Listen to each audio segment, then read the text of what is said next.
Partai pembuka di grup A telah usai dan inilah guys ya hasilnya.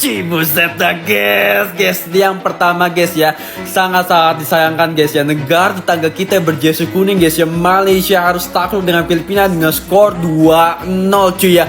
Padahal guys ya, kita berharap banget guys agar Malaysia bisa menang lawan Filipina agar bisa gitu ya bareng-bareng ke final cuy. Selamat untuk Jens Raven guys ya, telah menciptakan 6 gol. Semoga aja guys ya di match kedua guys ya, Malaysia versus Brunei dan King Indo versus Filipina sama-sama bisa meraih kemenangan. Sejujurnya keputusan game pertama Harimau Muda di peringkat kumpulan AFF Mandiri Cup menghampakan. Bukan kerana kita main terus. Sebenarnya Malaysia yang mengawal permainan dari awal dan mempunyai banyak peluang untuk menang game ini. Cuma defense kita buat kesilapan, serangan kita kurang klinikal dan kawasan tengah kita kurang chemistry. Sekurang-kurangnya boleh dapat sebiji gol seorang hari ini. Haikal Danish pemain yang bagus, tapi disebabkan fizikal kecil, dia memerlukan pemain sekitar dia link up lebih laju dan tepat baru boleh nampak kebolehan sebenarnya.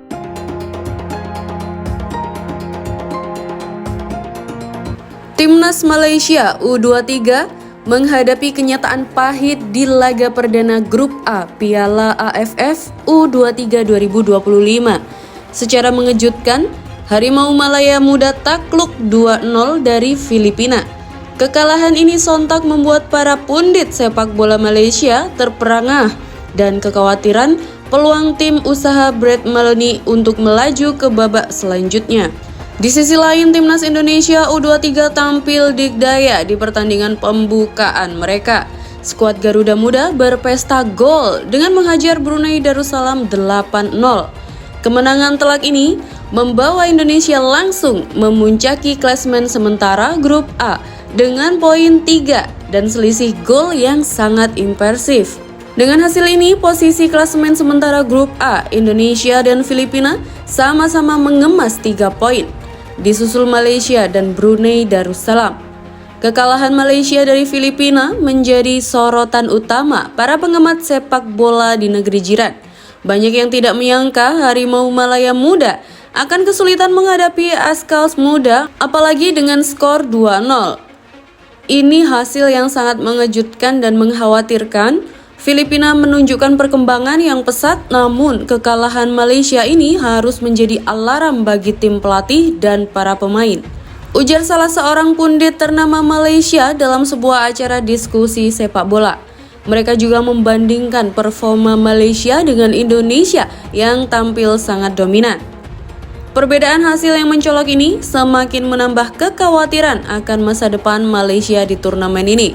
Timnas Malaysia U23 kini dituntut untuk segera berbenah dan menunjukkan performa yang lebih baik di pertandingan-pertandingan selanjutnya jika tidak ingin angkat koper lebih awal dari Piala AFF U23 2025.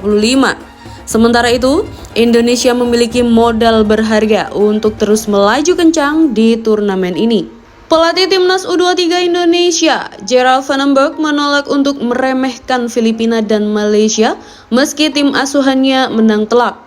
Timnas U23 Indonesia memang menang telak 8-0 atas Brunei Darussalam dalam laga perdana Grup A ASEAN Cup U23 2025 di Stadion Utama Gelora Bung Karno.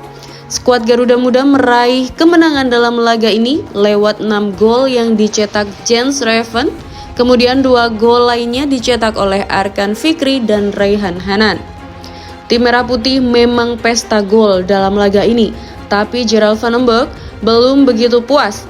Pasalnya ada perbedaan kualitas pemain utama dan pemain pengganti selama melawan Brunei Darussalam ini. Timnas U23 Indonesia dalam laga perdana pesta 6 gol karena tampil cukup solid. Akan tetapi pada babak kedua, setelah melakukan 5 pergantian pemain, pelatih asal Belanda tersebut menilai masih ada perbedaan yang cukup jauh. Saya sangat senang dengan tim saya, lalu di babak kedua memang tidak bagus, ujar Gerald Vandenberg kepada awak media. Saya pikir di babak kedua juga penting karena mereka bisa mengejar.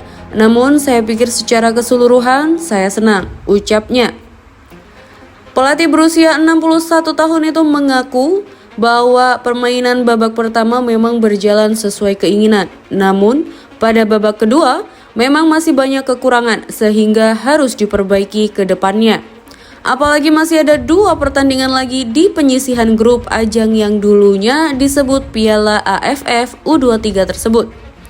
Babak pertama sangat bagus dan saya pikir itulah permainan yang kita inginkan.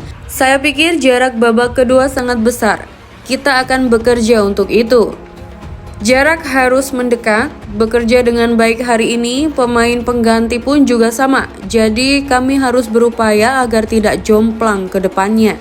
Jelasnya, dengan adanya kekurangan ini, mantan pelatih FC Eindhoven tersebut tak ingin tim asuhannya meremehkan 2 calon lawan mereka, yakni Filipina dan Malaysia. Timnas U23 Indonesia akan menghadapi laga kedua grup A melawan Filipina di Subbeka, Jakarta pada Jumat 18 Juli 2025. Kemudian laga terakhir penyisihan grup, skuad Garuda Muda akan menghadapi musuh bebuyutan yakni Malaysia di Subbeka pada Senin 21 Juli 2025.